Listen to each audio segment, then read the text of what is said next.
sant leen gërëm leen bu baax a baax ci tàmm geeg safoo gi ci Sen TV chaîne leader ngir di fi taataane xibaar gërëm leen itam ci déglu bi ci Zik FM en direct 89.7 xibaar yi ñu tàmbali kook coalition Yewwi Askan Wi nga xam ne mën nañu ne jamono ji ci jafe-jafe la nekk ak lu toll ci fukk ci ay formation politique ya fa nekk di dut baaram ak tuuma ñu duppee ténorok boobuleeg coalition bokk na ci njiitulug Pastef wala taxawu Sénégal ba ci sax PUR ne ñoo jël lépp luy baax ci liste ñu déposé tax na itam loolee yomulok benn yoon charte ñu tegoon ak itam yéen it ci ay mbir ngir rek gën a def mbir yi muy leer saa su ne ni ki tey lañ doon amal ak janagooy tasatu xibaar yi seen ndaje boobee surug ndaw na nga ko bakk yokook Germaine Ndior teewe woon nañu ko. doxalin bi ni mel nag li ko tax a jóg du lenn lu mooy leeral askan wi. dañoo waxoon ne coalition bi ku nekk da nga ci gis sa bopp. waaye li ñu seetlu mooy ñetti parti ñoo ko akimoo. ñu ëpp genn wàllu coalition bi tey d'accorduñ ci li ñu def. boo taxawee fii ne nguur gi ni muy doxee neexuma ndaxte ñoom dañuy def le parti avant la patrie. kon ci biir coalition Yewwi Askan Wi aussi yow waroo jiital sa intérêt parti wala sa intérêt copain wala sa intérêt copine bàyyi intérêt général bi. te loolu lañ seetlu ci Yewwi Askan Wi. ñetti parti ñoo séddoo département yépp ñetti parti ñoo séddoo liste nationale bi position yu baax yépp bàyyi yeneen parti yi nga xam ne ñoo bokk Yewwi Askan Wi. bu ñu sukkandikoo ci yile formation politique bokk ci Yewwi Askan Wi tànneef bi ñu def ci investiture yi ñeel élection législative yi dafa salfaañe accord cadre ak charte bi tënk coalition bi. liñ ci njëkk a seetlu mooy benn lobby de 4 partis de 4 à 5 personnes. ñi diriger ay parti ñoo accaparé wu de l'appareil de Yewwi Askan Wi au détriment de tous les partis signataires jalgati yoon ba nga xamante ne moom la ñu tëraloon muy charte bi. ci seen janook taskatu xibaar yi yële fukki formation politique yi naan tey la ñu gën a des ci biir Yewwi Askan Wi ne li ñuy sàkk mooy ñu jox leen cër gi ñu yellool la. Nanko Bakayoko membre conférence des leaders bu Yewwi Askan Wi nee nañu daal lu ji njaaga Khalifa Ababacar Sall moom mooy njàkk ndax moom mooy solo sukk mboolem seen jafe-jafe yi nga xam ne ñu ngi koy dund ci boobu lekk coalition wax na ne daal doxalin wi daanaka antidémocratique la waaye amul benn leerange wiñ ci daal di teg ci seen biir ca noonu itam bu ñu sukkandikoo ci yooyu rek leaderu parti nga xam ne am ñu lu leen neex ci ñu ne ci Khalifa Ababacar Sall nee nañu daal moom ay calcul politique képp moom moo ko xool rawatina ci 2024 bi ñu jëm dañu ciy teewlu Aminata Lo Dieng ci micro ba léegi na nga ko bakk ko. Khalifa Sall mi président de la conférence des leaders du candidat ñu jox ko mandat pour mu investir. Monsieur Khalifa Sall omnibulé par des calculs politiques parce que dañoo jëm 2024 désir ardent de s'accaparer de notre appareil mu jël liste bi boo ko xoolee au niveau national agencé PUR taxawu Pastef première position jël leader yi nga xam ne ay gor lañu mu yóbbu ñu mottalee ñu liste nationale. Monsieur Khalifa Sall président de la conférence des leaders informé wuñu mais am nañ information que département yépp wàllu la Pastef ak taxaw kon léegi ñun lan moo nekk suñu taxawaay ci biir Yewwi Askan Bi on n'est pas là pour faire de la cosmétique. Hadj Mansour mi ngi noonu njaw ma ngay desoo xamin ba léegi ci coow li jub ci Yewwi Askan Wi taw a dakk bi la yoon nag acteurs yi nga xam ne ñoo bokk ci boobule coalition ñoo génn naqarlu li ñuy dund jamono ji ci boobule coalition.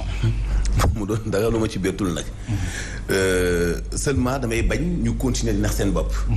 parce que bu ñu nee ba léegi ñu ngi continuer di firndeel suñu des ci biir Yewwi malgré lañu fa dund lépp nga xam ni éliminé na leen wàññi na seen doole war nañu leen di tekkiwu leen dara ci biir Yewwi lépp desaat ñu ni dañuy bàyyi suñu bopp ci biir Yewwi dafa mel ni kon def bi àndatul ak principe bi taxoon ñu sos Yewwi dans ce cas boo dëggalee ni foofu lay des yow tam dinañ la laaj sa ay principe parce que dafa am principe yoo xam ni moo taxoon ñu taxawal Yewwi ñu wax ko respecté alors bi ñu demee ba taxaw bu ëgsi fii nii ñu dugal ci wàllu ci aw doxalin calcul yooyu moo éliminé mboolem ñu taxawoon jéngu dégg lu nekk ba ñu taxawal Yewwi ci principe bi parce que wàllu bu njëkk ca principe bu Yewwi dafa lànkoon ni du ci bokk moom ñoom waa wàllu ok mu des trahison boo xam ne am na ci maanaam moom bettu ma ne woon naa gëw ma seen yëf yi ñu naan alliance stratégique mais ay mag bu ñu àndee ku nekk chef de parti boo xam ne ba ngay sos parti ba li nekkoon sa xemmemteef da nga doon aspirer nekk njiitu réew ci sa parti wala sa parti bokk ci parti yi ëpp doole bu ngeen demee ba ngeen di warante def trahison ànd booba bu fekkente ni bii jàpp ngeen ni dëgg moo ko lal ay naxaate la dëgg nekkatu fa donc trahison boobu nag di am ci seen biir nañ ko waxante mu jeex benn yoon faneen fu ñuy jëm ñu xam jëm fa fi may jeexale mooy naka jekk damay dellu soit ci la ma waxoon ni gëw ma seen lii ñu taxawal nii mais bu amee trahison ak warante yi nii mais ki ko def lan la ci jublu bu fekkee waa Yewwi amuñu liste amuñu liste Pikine waa Wallu amuñu liste Dakar liste Dakar éliminé nañu bu Yewwi ñàkk nañu déjà juróom-ñaari député mais déjà loolu lan lay tekki ci coalition yi bu fekkee da ngay jël Ndakaaru ak ni mu toll ni Macky Sall ak ñi mu àndal dem leen waaye Yewwi li ma waxoon dem lay répété waat bi ñu ko taxawalee askan wi dañu am ci ñoom confiance wóolu leen gëm principe bi ñu teg ci suñu kanam Sénégal yi ëpp jàppale leen ñu gagné ay collectivités locales yu mag a mag seen jeu ak calcul politique yooyu bu ñu ko continuer di ko def Sénégal yi weddi leen weddi principe bu Yewwi ba noppi weddi parti nekk ci biir Yewwi et puis sax it nag ponkal yi nekk ci biir Yewwi nag lu tax waxuñu war nañu déglu tey Ousmane Sonko war naa wax Malick Gakou war naa wax mais li am ci Yewwi ni mu ngande ak ni mu toll sax waaye bu ñu toogee seetaan ko àdduna bu tukki la àdduna bu tukki la mi ngi noonu ñu des ci wàll wi ba léegi ak lu jëm ci jafe-jafe coalition Yewwi Askan Wi jàppale ni itam génnuk Cheikh Bamba Dièye ak i ñoñom loolee rek moo feeñ waaye mbir ma gën naa yaatu loolu waaye nag ñun laaj bi ñuy samp mooy ak seetlu gi surtout mooy ñàkkum démocratie bu ñu nemmeeku ci boobu rek coalition ak surtout manque de concertation maanaam wat gaal ak yëgoo loolee lépp itam dañu ko séntu ci ñi nga xam ne ñoom la ñu wax ne ñooy andi rupture en tout cas te ñoo bëgg a jiite réew mi ëllëg jafe-jafe la nag ci ñu sampap laaj ci ne ndaxum Sénégal yi nekkul ne ñoom képp la ñuy nax jamono ji jàngat bu yaatu la mu ci def moom day demee ndaw Sénégal ndax dafa war a bàyyi démocratie bi ay erreur yu ñu mën a daal di saytu daal di koy nësaxal ay coalition ne Yewwi Askan Wi wala Benno Bokk Yaakaar ndax dañoo war a toog bañ a jox cër loi bi ñeel wàllu élection ay laaj yu samp moo ne arrêté bu ministère bu intérieur bi leer na naññi lu jëm ci élection législative yi dafa am benn plafond ak benn plancher boo xam ne dañu ko war a jox cër ci leeral benn parti wala coalition warta daal di dépassé la ñu laaj ci wàllu ko parrain mu toll ci 53 537 coalition Benno Bokk Yaakaar ñuy xibaar ne dafa weesu la nga xam ne moom la waroon déposé ne la mu joxe mi ngi toll ci 53 538 bu nu sukkandikoo ci Benoît Sambou mi nga xam ne moom moo ko fësal ci page Facebook am loolu nag tax ba ay constitutionnaliste tey jii ku ci mel ne Ngouda Mboup ak Seybani di fàttali jurisprudence Malick Gakou wax ne sax conseil constitutionnel dafa war a invalider liste yu coalition Benno Bokk Yaakaar ndax dañoo weesu nombre ba nga xam ne moom lañ leen doon laaj loi bi nag ñëpp la tënk beneen boo xam ne it mën nañu ko wax mooy liste bu Yewwi Askan Wi ci Ndakaaru naka la coalition bu mag ne Yewwi Askan Wi di présenté ab liste boo xam ne joxul cër parité mu mel ne tey jii direction générale des élections moo war a jël responsabilité ne liste Yewwi ci Ndakaaru bu fekkee dañoo wax ne mënta bokk beneen liste it ña ngay lam-laamee ne du mën a bokk ci bii élection dinañ ci am lu leer ay fan yu ñu jëm bu fekkee yegg nañu ci la nga xam ne moo jëm ci validation dossier yu candidat yi nga xam ne dañu leen fi taxawal jëm ci rek élection législative. mi ngi noonu kon ni ngeen ko gisee noone élément gu ndey dimee noppeegul waaye Fatou Abdou Ndiaye mi ngi doon dikkaat ci Benno Bokk Yaakaar ak listam ne boo moyul moom itam ci Sénégal gi yëpp dina rek invalidé bu ñu sukkandikoo ci yenn expert électoraux Benno nag dafa dépassé ni mu ko waxee ci boobu lekk jàngat nombre parrain yi nga xam ne am na ko ci violé texte légaux yi nga xam ne moo soxal texte légaux et réglementaire jëm ci wàllu code électoral bi Yewwi Askan Wi nag forclusion moom dafa mel ni ci lu ñu tàbbi en tout cas fii ci Ndakaaru alors léewul naka nga jàngatee génnuk ñi nga xam ne ñoo di leaderu conférence des leaders bokk ci coalition Yewwi Askan Wi ci naqarlu li ñu jàpp ne ñett ci ay parti ñoo bëgg a nguufaanu lépp moo xam Pastef Taxaw Sénégal ak PUR.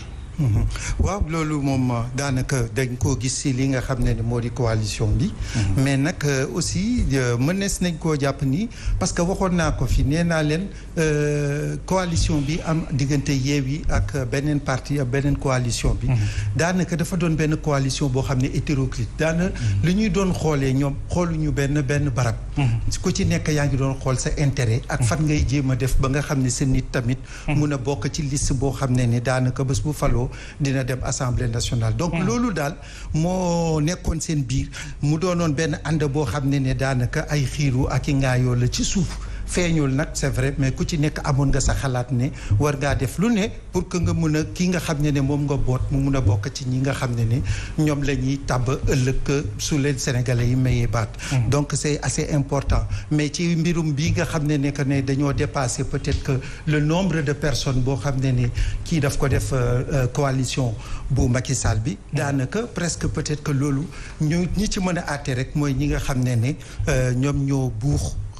lépp luy législation ak lépp loo xam ne ni muy élection ñooñu ñoo ci mën a àtte wax ci loo xam ne lu leer yaakaar naa ne nag ñi nga xam ne ñooy juristes yi en la matière dinañu mën a àtte wax li nga xam ne moom la loi bi tëral su boobaa lépp dina leer ñu des ci wàllu bi ba léegi Léopold Tamba ak commission électorale nationale autonome ñoom nag ñu ngi rafetlu bu baax a baax doxalinuk processus électoral bi ak déroulement opération ñeel kon dépôt ci dossier parrainage et coalition parti ak entité yi nga xam ne ñu ngi ci jongante jamono ji Sénat daal nay ñaawlu rek yenn ci ay doxalin acteurs politiques yi nga xam ne dafa mel ni dañoo fausser jeu démocratique bi commission bi nag li muy condamné bokk na ci yenn ci ay déclaration yi nga xam ne li ko lal ak li ko nësadu leen lu dul ay xeetuk violence ci réseaux sociaux yi ba ci sax dem di publier ay liste mu doon ak communiqué bu yaatu ki ñu koy jàngatal nag moo di Safiatou Bandiaye. Commission électorale nationale autonome Sénat ñëwaat ci dépôt liste candidature u parti coalition de parti ci commission de réception candidature yi muy leeral ni moom ci boppam moom ngi doon contrôler superviser opération yi comme ni ko yoon mayee Sénat xam le ne rek opération yi ñu ngi wéy rek ci nu mu waree tey fësal ne moom ci boppam moo proposé tirage au sort dépôt dossier yi mu di formule boo xamante ne ministère bi yore élection yi fekk ci na ko waaye itam mandataire yi nga xamante ne ñoom ñëpp nangu nañ tirage au sort bi tax ñu xam kan moo njëkk jàll ci kanamu commission bi pour vérification parrainage yi dépôt complément dossier candidature yi waaye itam ordre yi ñuy présenté bulletin yi ci bureau de vote yi boobule doxalin nag waa Sénat di ko rafetlu waaye nag fësal na itam yenn rëkk-rëkk ndaxte donte déggoo amoon na waaye teewul amul kenn ci mandataire yi bu respecté date limite dépôt yi mu di loo xamante ne rek mën na jaxase organisation réception dossier candidature yi Sénat jot a seetlu itam coow loo xamante ne rek mu ngi jógee ci publication liste yi ci réseaux sociaux yi nga xamante ne jur na yenn déclaration yoo xamante ne rek xaw na tar loolu mu jàpp ni nag lu ñu mel mën na ñàkk tey woo ñi nga xamante ne rek ñoo di acteurs politiques yépp ci ñu gën a ànd ak dal. ñu wax ci leneen soxal xibaar yi ak Ligue sénégalaise des droits de l'homme Amnesty International section Sénégal mi réclamé wala mi sàkku ci état bu Sénégal ñu appliqué ci daar gi décision cour de justice bu CEDEAO ngir ñu mën a abroger arrêté Ousmane Ngom nga xam ne andi na fi coow lool sax ñaari organisation yooyu ñu ngi doon amal ak janook wooy taskatu xibaar yi li ñu namm nag mooy saisiraat boobu les cour bu dee réewum Sénégal dafa lank ndaare ne du appliqué yooyu lekk dogaluk CEDEAO ñu teewlu ci Abdoul Aziz Sow Dabakh ak Mohamed Diaw ma leen seeti woon. Sàlloog càkkutéefu cour justice de la CEDEAO jëlee fii arrêté Ousmane Ngom bile lii mooy bëgg-bëgg Amnesty International section Sénégal ak waa LSDH. dogal bi nee na arrêté Ousmane Ngom bi nga xam ne 2011 lañ ko jëloon. dafay violé ak yelleefu askanu Sénégal. pour ñu abrogé ko nu mu gën a gaawee. mettre en œuvre décision CEDEAO mu daal di ko abrogé nu mu gën a gaawee. arrêté boobule day tere bépp manifestation politique ci centre ville li lee di salfaañe ak yelleefu doomu aadama yi rawatina ci jamono ji ñuy waajal législative yi le arrêté bi day violer de façon flagrante le code électoral. le code électoral nee na pendant période campagne électorale képp kuy parti wala coalition parti wala candidat am nga droit dem fépp ci territoire Sénégal def fa sa campagne. bu nguur gi sàlluwut ak lu ni mel Seydi Gassama ak i ñoñam ñu ne dinañu delluwaat ci cour googee toppaat nguuru Sénégal ci beneen poñ. yëgal ko ne ndogal bi nga def état appliqué wul boobaa tribunal bi dina jëlaat beneen ndogal boo xam ne ay daan yu métti lay teg ci kaw état Sénégal. cour de justice bu CEDEAO mu ngi sàkku ci nguur gi mu niilal arrêté Ousmane Ngom bile laata fanweeri fan ci weeru juin. mi ngi noonu Hadj Mansour li ñu jaaxal mooy ñi fi nekk tey arrêté Ousmane Ngom boobu dañ ko doon xeex laataa ñuy falu ñu ngi fàttali ko atum 2011 ba 2012 waaye gisuñu tey pertinence ñu bàyyi ko fi ba léegi donte sax cour de justice CEDEAO wax na ni ñu dindi ko. amul benn njëriñ te bu ñu ko dindi woon du leen tey gouverner. Ousmane Ngom mi defoon arrêté bi sax nekk na victime mu arrêté bi Sénégalais waruñu continuer di nekk victime mu arrêté bi. gis nga arrêté boobu. waxi caaxaan la. Sénégal fii egguñu ci ay nit di def manifestation pour attaquer Assemblée nationale wala attaquer ministère de l'intérieur wala attaquer palais non egguñu foofu. faut pas aussi ñi jiite di diaboliser Sénégalais yi ci benn stade wala benn niveau. bu fekkee da nga def loo xam ne loi la te sax affaire Ousmane du loi benn arrêté ministériel la. mun nañu ko dindi. mais lan moo tax ñu bëgg ko def benn arme bàyyi ko fi rek di ko xoññañale nit ñi. def ko benn prétexte boo xam ne dañu koy aaye marché yi. dañu koy aaye manifestation yi loolu moo jaaduwul. te gis nga ñii di wax nii politique ñu ay droits de l'homme lañ. xàmmewuñu ku nekk ci nguur ak ku nekk ci opposition. xàmmewuñu béykat bi ak milliardaire bi. nit ki la ñu xam en tant que tel ki tooñ ak ki ni tooñ. ki am ak ki amul xale ak mag ku ne ci lëndëm ak leeraange. donc bu ñu waxee li ñuy wax moo gën a objectif li politique bi di wax. donc nañ càmbaraat boobu la loi bu fekkee njëriñam bariwul. bu ñu nekkoon ci état boo xamante ni xëy na menaces yi dafa bëri ak yu mel noonu ñu mën a wax. mais tey saa boo laalee ñu def ko benn prétexte boo xam ni dañ ci ay manifestation aussi alerté nañu wax nañu waaye nag dañu am ay njiit yoo xamante ni bi faale wu ñu yooyu tey bu ñuy wax ay parrainage di ci téye ay parti ak ay coalition ci élection yi parce que dañu respecté wul wala yoon parce que CEDEAO neewoon na lañ ko fi dindi baaxul ñu continuer ba léegi bàyyi ko fi di ko xaymaa nombre de partis nombre de coalitions yi dem ci chaque élection ci Sénégal mais loolu aussi du démocratie loolu du démocratie Léopold est-ce que jotul Sénégal nag di wàccoonteeg ak cour de justice CEDEAO bëri waa na ci ay dogal wala ay tere yu ñu koy tere réewum Sénégal waaye day lànk ndaara rek daanaka ne du ci tab bi loolu est-ce que du jafe-jafe ci réew mu mel ni Sénégal bu ñuy wax démocratie am foog takk weesu c'est vrai que jafe-jafe bu rëy la ci réewum Sénégal parce que ñun dañoo bokkoon ci ñi nga xam ne ni ñoo doon bëmax pour ñu mun a am cour boo xam ne ne comme bu CEDEAO cour ba saay bu réunir ba génnee dogalam ci yenn dëkk yi il faut que ñu koy nangu mais dafa mel ni fii Sénégal loi bi ki koy jiite kii jiite réew mi moom loi bi moomu ko non loi bi ñan ñoo ko moom ñun ñëpp a ko moom ñun ñëpp di Sénégalais amul loi boo xam ne ne dafay tënku ci benn loxo kese léegi nag yow buñ la falee nga xam ne ay nit la fal ci kaw loi bu mel ni bu ni mel da ngay doxal li nga xam ne moo di yoon parce que Sénégal doy na waar torop surtout en Afrique nga gis ne que dañuy dajaloo ñu former benn cour CEDEAO ñëpp kontaan ci mais gis nañ ne que cour bi saay bu génnee ab dogal kenn du ko respecté donc loolu moo tax ne que Sénégal waroon na mun a bokk ci ñi nga xam ne d'autant plus que dañuy nekk c'est un pays démocratique Sénégal dafa waroon wone boppam ci application yi nga xam ne moom la CEDEAO di tëral bu ko wonee mu nekk la tête de proue des pays yi nga xam ne ñoo nekk fii en Afrique de l'Ouest mais leneen la ñu gis dañuy jël loi bi di ko wëlbati comme nu mu leen neexee au gré de leur propre intérêt loolu nag moo ci xaw a ñaaw tey Sénégal war nañ cee mun a taxaw parce que su amee manifestation mais nit ñi nañ leen encadrer mais tamit nañu ñaan askan bi saa bu ñu amatee manifestation ñu bañ di indi violence wala di dugg ci loo xam ne day ñaaw donc ci ñaari côté yëpp dañoo war a mun a ànd ba pare jiboo ba pare muy mun a am ay manifestation yoo xam ne du am benn violence. Très bien ñu wax ci leneen Léopold Tamba waaye sorewul lool ak yoon en tout cas fii ci mim réew di Sénégal jàppale ne Union nationale des travailleurs de la justice daa nañuy amal ak toogaayuk ñaxtu tey dakkal seenuk liggéey ba noppi janoog way tasuru xibaar yi lu ñuy sàkk leen lu dul payeeruk fonds commun de greffe ak ñu jox leen ci saa si lu jëm ci wàllu récépissé yi nga xam ne mooy jëmmal seen i syndicat liggéeykat yooyu nag fas yéene nañu dëggal wala sax gën a dëgëral xeex bi ci bu ñu leen faalewul Tidiane Diallo ak Madani Mariga ñoo leen seeti yoon. liggéeykat yi nekk ci wàllum justice dañoo mer lool ci kilifa yi. ñi liggéey ci wàllu yoon dañoo am benn fonds boo xam ne yoon moo leen ko may depuis ay ati at ñu koy wax fonds commun léegi normalement loolu ñetti weer boo ko defee rek war nañ la ko fay parce que yaa koy liggéey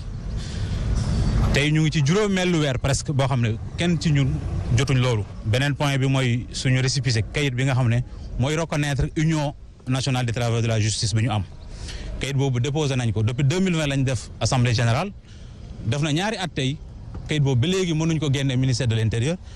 te loolu méngawul ak constitution. ñoom ñi la ñu ngi xaar ci kilifa yi ñu saafara seen doléance yi sinon ñu perturber liggéey bi. comme ñun ñu ngi def lu ñu war ñu ngi liggéey heure di fonctionner service public de la justice lépp loo xam ne suñu droit la te joxuñu ko dinañ xeex ni ko yoon mayee ba ñu jox ko. suñu sukkandikoo ci responsable syndicaux yi nee nañu moo d'ordre bi respecté nañu ko bu baax a baax fépp ci Sénégal. Tidiane Diallo jërëjëf xibaar ci